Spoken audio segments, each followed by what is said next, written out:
بلوچستان میں BLA کی طرف سے جو ٹرین ہے اس کے اوپر اٹیک کیا گیا اور کہا یہ جا رہے تقریباً 450 کے قریب لوگ تھے. ڈفرینٹ فگرز آ رہے تھے, کبھی 600 کبھی 700. فائنلی تقریباً 450 کے قریب اس میں لوگ تھے. زیادہ تر سیکورٹی فورسز کے لوگ اور ان کی فیملیز تھیں, اور کہا یہ جا رہا ہے کہ BLA کی طرف سے ڈیمانڈ یہ ہے کہ جو آپریشنز چل رہے ہیں یا جو اٹیکس چل رہے ہیں بلوچستان میں اور کئی دوسری ڈیمانڈ جو ہیں وہ پوری کی جائیں تو ان لوگوں کو پھر رہا کر دیا جائے گا. بتایا یہی جا رہا ہے کہ 100 سے اوپر لوگ جو ہیں اس وقت انہوں نے ان کو پکڑ رکھا ہے. فیملیز اور بچوں اور خواتین کو یا لیڈیز کو انہوں نے جانے دیا ہے. اب کیا صورتحال آپ کو لگ رہی ہے بلوچستان کی, اور کیوں اس طرح کے ہم جو ہے ایک کے بعد ایک اس قسم کے ہم انسیڈنٹس دیکھ رہے ہیں؟ دیکھیے بات یہ ہے کہ ایک تو جو BLA ہے بلوچستان لبریشن آرمی, انہوں نے رسپانسبلٹی قبول کر لی ہے اس اٹیک کی, اور یہ مچھ کی پہاڑیاں ہیں, بہت دشوار گزار علاقہ ہے یہ. یہاں پہ کمک پہنچانا اور یہاں پہ جا کے آپریشن کرنا خاصا مشکل کام ہے. لیکن ابھی جو سننے میں آیا وہ یہ ہے کہ جو سیکیورٹی فورسز ہیں ان کو روانہ کر دیا گیا ہے, اور ایک سرنگ ہے اور اس میں وہ ٹرین کھڑی ہے, اور اس سے پہلے اس پہ فائرنگ کی گئی اور اس سے کافی لوگ زخمی ہوئے اور کچھ ہلاکتیں بھی ہوئی ہیں. یعنی یہاں تک کہ وہ جو ٹرین کے انجن کا ڈرائیور تھا وہ بھی ہلاک ہو چکا ہے. تو بیسیکلی تو دیکھیں یہ ایک جو کچھ بھی جن لوگوں نے کیا ہے, اب اس میں بات یہ ہے کہ سافٹ ٹارگٹ ہے نا, یہ ایک سافٹ ٹارگٹ ہے. یعنی ان لوگوں کو جو نہتے ہیں ان کو مارنا اور ان سے بدلہ لینا یہ ذرا آسان ہے, اسی لیے ان لوگوں کو ٹارگٹ کیا گیا ہے. اور اس وقت کیا صورتحال ہے, سچی بات میں آپ کو بتاؤں کہ کسی کے پاس بھی کوئی مکمل کلیئرٹی نہیں ہے. اتنا پتہ ہے کہ اس وقت تقریباً 400 سے زیادہ لوگ یرغمال بن چکے ہیں, جن میں کہ عورتیں بھی ہیں, بوڑھے بھی ہیں, بچے بھی ہیں. اس وقت ان کی کیا حالت ہے, کہاں پہ ہیں, کتنے زخمی ہیں, کتنے زندہ ہیں, کتنے لوگوں کو ریسکیو کر لیا گیا ہے, یہ ساری چیزیں جو ہیں یہ ان کے بارے میں کچھ بھی آپ ابھی وثوق سے نہیں کہہ سکتے. تو ایک بہت ہی ایک فلوئڈ سچویشن ہے, اور چونکہ بہت ہی دشوار گزار علاقے میں یہ پوری واردات ہو رہی ہے, اس لیے کسی کے پاس بھی مکمل معلومات نہیں ہے. جی آرزو. لیکن سر کیا تمام جو بھی ایلیگیشنز ہیں یا کہہ لیجیے جو بھی رسپانسبلٹی ہے, کیا وہ BLA پہ ڈال دینا صحیح ہے؟ کیا بلوچستان میں بہت ٹائم سے ٹینشن نہیں چل رہی کہ وہ لوگ کئی ڈیمانڈز کر رہے ہیں جس کو کہ یہاں پر گورنمنٹ جو ہے جس کی طرف دھیان ہی نہیں دے رہی ہے؟ کیا یہ جو بڑھتے ہوئے انسیڈنٹس ہیں اس میں کہیں نہ کہیں گورنمنٹ کا بھی ہاتھ آپ کو لگتا ہے کہ کیونکہ انہوں نے بہت زیادہ اگنور کیا ہے بلوچستان کو؟ دیکھیے بات یہ ہے کہ یہ اس پورے معاملے کو ہم محض اپنی جو نعروں سے اور تسلیوں سے تو حل نہیں کر سکتے نا. اس کے لیے پھر ایک اسٹرانگ ڈٹرمنیشن چاہیے. دیکھنا ہے ہمیں کہ بھئی یہ وجوہات کیا ہیں اس سب کی, کیوں ایک طرح کی ریزنٹمنٹ ہے, اور اس کے لیے کیا کرنا ہے ہمیں.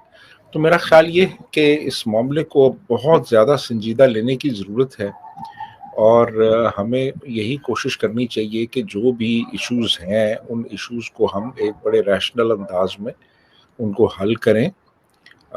اور ہر چیز کا جو حل ہے وہ وائلنس میں نہیں ہوتا, کیونکہ آپ وائلنس کریں گے تو پھر دوسری طرف سے بھی وائلنس ہوگا, پھر آپ وائلنس کریں گے پھر وائلنس, تو وہ ایک وشس سائیکل چل پڑتا ہے.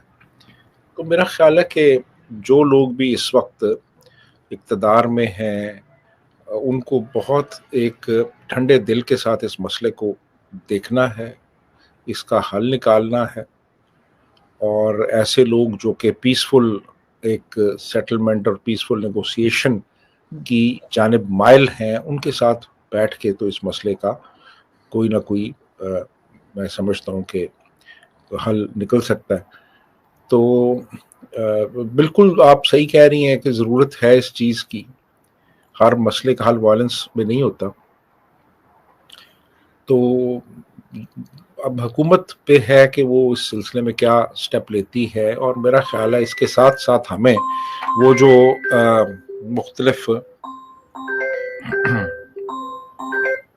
مختلف جو ہمیں اس وقت کہہ لیں کہ آپشنز ہیں ان پہ غور کرنا ہے اور بڑا سنجیدگی سے اس معاملے کو لینا ہے، کیونکہ یہ اب دن بدن مسائل بڑھتے چلے جا رہے ہیں. لیکن یعنی سر جی جی کیونکہ دیکھیں نا، ابھی پچھلے دنوں میں کافی اس طرح کے واقعات ہوئے ہیں کہ لوگوں کو بسوں سے اتارا گیا ہے اور ان کے شناختی کارڈ چیک کر کے مار دیا گیا ہے.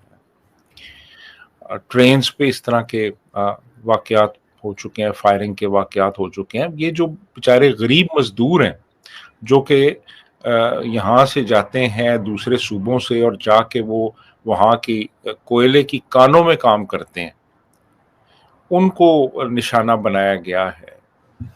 تو یہ دن بدن معاملات بگڑتے چلے جا رہے ہیں، اور ضرورت ہے اس چیز کی کو ان معاملات کو بہت سنجیدگی سے لیا جائے اور اس مسئلے کا حل نکالا جائے. جی آرزو. سر مسئلہ یا پرابلم صرف بلوچستان کی نہیں ہے. پاکستان میں آپ نے دیکھا کہ ابھی ریسنٹلی امریکہ نے بھی جو ہے وہ ایک ٹریولنگ ایڈوائزری اپنے لوگوں کو دی ہے کہ وہ پاکستان ذرا نہ ہی جائیں تو اچھا، اور اگر جاتے ہیں تو کے پی کے اور وہاں بلوچستان تو بالکل ہی نہ جائیں. اس کے بعد گلوبل ٹیرر انڈیکس میں ہم دوسرے نمبر پر آ گئے. ویسے تو ہم ہر جگہ ہارتے ہیں لیکن ادھر ہم دوسرے نمبر پر ہیں. اس پہ آپ کیا کہیں گے کہ یہ جو سچویشن بگڑتی چلی جا رہی ہے اور اس کے بعد اس طرح کے جو ٹیرر اٹیکس اور ٹرین کے اوپر یا کہیں بھی کوئی کرتا ہے، اس سے اور زیادہ پاکستان کے لیے انٹرنیشنلی ہمارے لوگوں کے لیے جو باہر ٹریول کرنا چاہتے ہیں یا کیا کرتے ہیں ان کے لیے پرابلمز آ سکتی ہیں؟ جی بالکل. یہ دیکھیں، یہ ملک کی بدنامی ہے اس میں، اور جو ذمہ دار حلقے ہیں ان کی بدنامی ہے یہ جو کچھ بھی ہو رہا ہے. اور انٹرنیشنل ٹیرر انڈیکس پہ اگر آپ دوسرے نمبر پہ آ گئے ہیں تو اس کا مطلب یہ ہے کہ اب آپ کی جو پہچان ہے وہ ٹیررزم بن چکی ہے، چاہے ٹیررزم دنیا میں کہیں اور ہو یا آپ کے ملک کے اندر ہو. تو رسپانسبلٹی تو بنتی ہے نا آپ کی. آپ اپنے آپ کو بری الذمہ تو قرار نہیں دے سکتے اس میں. تو میرا خیال یہ ہے کہ بہت سنجیدگی سے لینا ہے اس پورے معاملے کو. آپ دیکھیں نا، آلریڈی آپ کا برادر اسلامی ملک دبئی اب آپ کو ویزے نہیں دے رہا. امریکہ کے بارے میں سنا ہے کہ وہ بھی اب جو وزٹ ویزاز ہیں ان پہ پابندی لگانے جا رہا ہے. انڈیا آپ کو ویزے ویسے نہیں دے رہا، اور باقی جو یورپی ممالک ہیں وہ بھی آپ کو اب بڑے شک کی نظر سے دیکھتے ہیں. تو دنیا میں تو آپ اس وقت بہت آپ کی بری حالت ہے کہ آپ کا ملک جو ہے وہ اس وقت جل رہا ہے.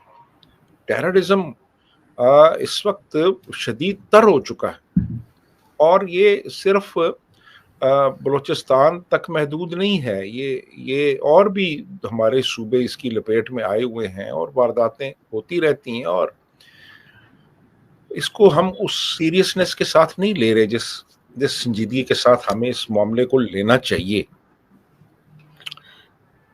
تو میرا خیال ہے کہ اب وقت آ چکا ہے کہ محض نعرے لگانے کے کہ جی ایس ایچ او ہی کافی ہے ان لوگوں کے لیے اور ہم ان کی کمر ہم نے توڑ کے رکھ دی ہے، یار ایسی باتیں چھوڑ دیں آپ.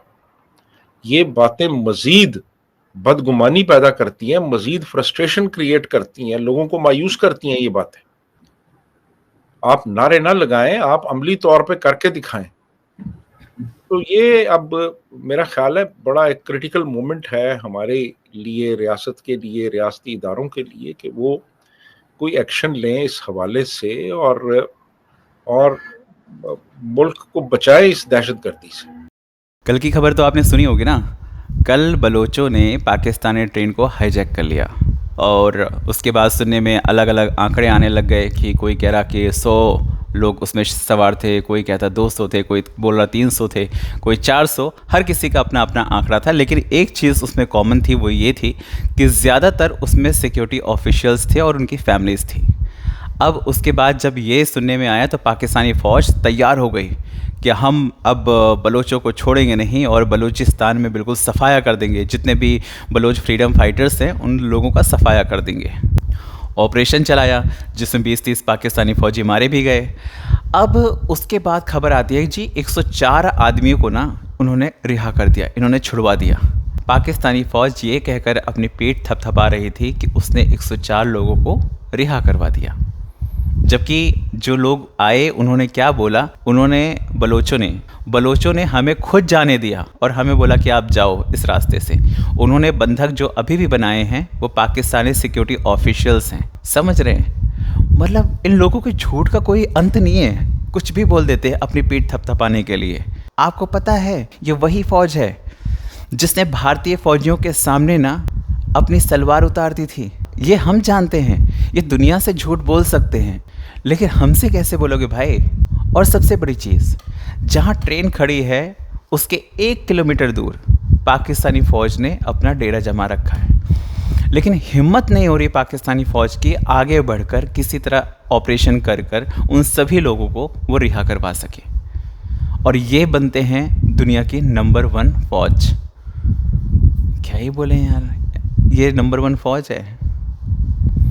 خیر آپ لوگوں کا کیا کہنا ہے کامنٹ کر کے بتائیں، اس سے جڑی ہوئی جانکاری لگاتار ہم آپ کے لیے لے کر آتے رہیں گے۔ جے ہند۔